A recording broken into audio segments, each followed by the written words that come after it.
सूर्यवंश में एक राजा थे जिनका नाम चकवेन था। वह बड़े ही धर्मात्मा थे। राजा जनता से जो भी कर लेते थे सब जनता की भलाई में खर्च करते थे। उस धन से कोई भी अपना निजी कार्य नहीं करते थे। अपने जीवन यापन हेतु राजा और रानी दोनों ही खेती किया करते थे। उसी से जो पैदावार हो जाती उसी से अपनी गृहस्थी चलाते थे। राजा रानी होकर भी बड़े ही साधारण से कपड़े पहनते और सात्विक भोजन करते थे। एक दिन नगर में कोई उत्सव था तो राज्य की तमाम महिलाएं बहुत अच्छे अच्छे वस्त्र और गहने धारण किए हुए थे। जब रानी को साधारण वस्त्रों में देखा तो कहने लगी कि आप तो हमारी मालकिन हो, इतने साधारण वस्त्रों में बिना गहनों के, जबकि आपको तो हम लोगों से अच्छे वस्त्रों और गहनों में होना चाहिए। यह बात रानी के कोमल हृदय को छू गई और रात में जब राजा रानी निवास में आए तो रानी ने सारी बातें बताते हुए कहा कि आज तो हमारी बड़ी बेइज्जती हुई। सारी बात सुनने के बाद राजा ने कहा, मैं क्या कर सकता हूँ, मैं तो खेती करता हूँ, जितनी कमाई होती है घर गृहस्थी में ही खर्च हो जाती है, गहने कैसे बना कर दूँ। प्रजा से आया धन तो मैं उन्हीं में खर्च कर देता हूँ, राजकोष से मैं स्वयं पर खर्च नहीं कर सकता। फिर भी आप परेशान न हो, मैं आपके लिए गहनों की व्यवस्था कर दूंगा, आप थोड़ा धैर्य रखो। दूसरे दिन राजा ने अपने एक सेवक को बुलाया और कहा कि तुम लंकापति रावण के पास जाओ और कहो कि राजा चकवेन ने आपसे कर मांगा है और उससे सोना ले आओ।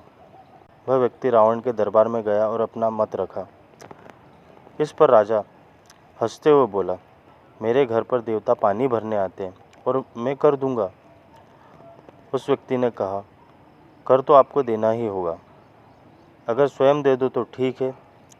इस पर रावण क्रोधित होकर बोला कि ऐसा कहने की तेरी हिम्मत कैसे हुई, जा चला जा यहाँ से। रात में रावण मंदोदरी से मिला और यह कहानी बताई। मंदोदरी पूर्ण रूपेण एक पतिव्रता स्त्री थी। यह सुनकर उनको चिंता हुई और पूछी कि फिर आपने कर दिया या नहीं।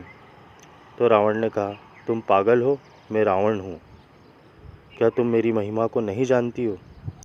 इस पर मंदोदरी ने कहा कि महाराज आप कर दे दो, वरना इसका परिणाम अच्छा नहीं होगा। मंदोदरी राजा चकवेन के प्रभाव को जानती थी, क्योंकि वह एक पतिव्रता स्त्री थी। रावण नहीं माना। जब सुबह उठकर रावण जाने लगा तो मंदोदरी ने कहा कि महाराज आप थोड़ी देर ठहरो, मैं आपको एक तमाशा दिखाती हूँ। रावण ठहर गया।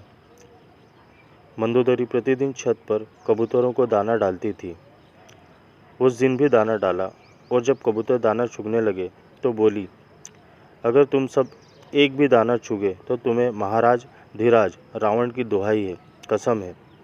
रानी की इस बात का कबूतर पर कोई असर नहीं हुआ और वे दाना चुगने लगे। मंदोदरी ने रावण से कहा, देख लिया ना आपका प्रभाव। रावण ने कहा, तू कैसी पागल है, पक्षी का समझे रावण का प्रभाव। तो मंदोदरी ने कहा, ठीक है, अब आप आगे देखिए।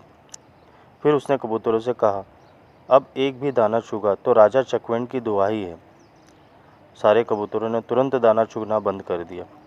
केवल एक कबूतरी ने दाना चुगा, क्योंकि वह बहरी थी, सुन नहीं पाई थी।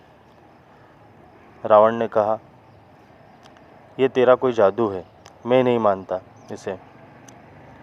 और यह कहता हुआ वहाँ से चला गया। रावण दरबार में जाकर सिंहासन पर बैठ गया। तभी राजा चकवेन का वही सेवक पुनः दरबार में आकर बोला, आपको कर के रूप में सोना देना ही पड़ेगा। रावण हंसकर बोला, कैसे आदमी हो तुम, देवता हमारे यहाँ पानी भरने आते हैं और आपको कर देंगे। तब उस व्यक्ति ने कहा, ठीक है, आप हमारे साथ थोड़ी देर के लिए समुद्र के किनारे चलिए। रावण किसी से डरता नहीं था और उसके साथ चल निकला। उसने समुद्र के किनारे पहुंचकर लंका की आकृति बना दी और जैसे 4 दरवाजे लंका में थे वैसे दरवाजे बना दिए और रावण से पूछा कि लंका ऐसी ही है ना। तो रावण ने कहा, हाँ ऐसी ही है। वह आदमी बोला, अब आप ध्यान से देखें। महाराज चकवेन की दुहाई है, ऐसा कहकर उसने अपना हाथ मारा और एक दरवाजे को गिरा दिया। उधर बालू से बनी लंका का एक हिस्सा बिखरा, उधर असली लंका का वही हिस्सा बिखर गया। अब वह आदमी बोला, अब भी कर देते हो या नहीं? नहीं तो मैं अभी हाथ मारकर सारी लंका बिखेर दूंगा। रावण डर गया और बोला, हल्ला मत कर, तेरे को जितना चाहिए चुपचाप लेकर जा। रावण ने उस व्यक्ति को ले जाकर कर के रूप में बहुत सारा सोना दे दिया।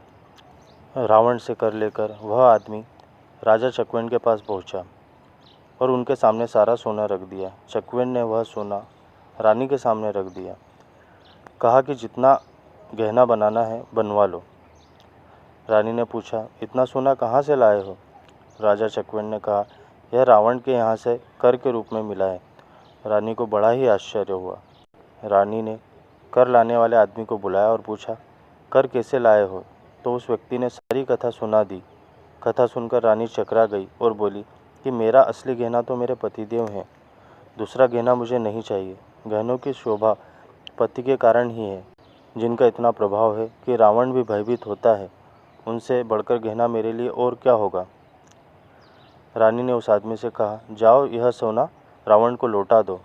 कथा का सार यह है कि मनुष्य को देखा देखी पाप या देखा देखी पुण्य नहीं करना चाहिए। सात्विक रूप से सत्यता से कमाई हुई दौलत से ही संतोष करना चाहिए।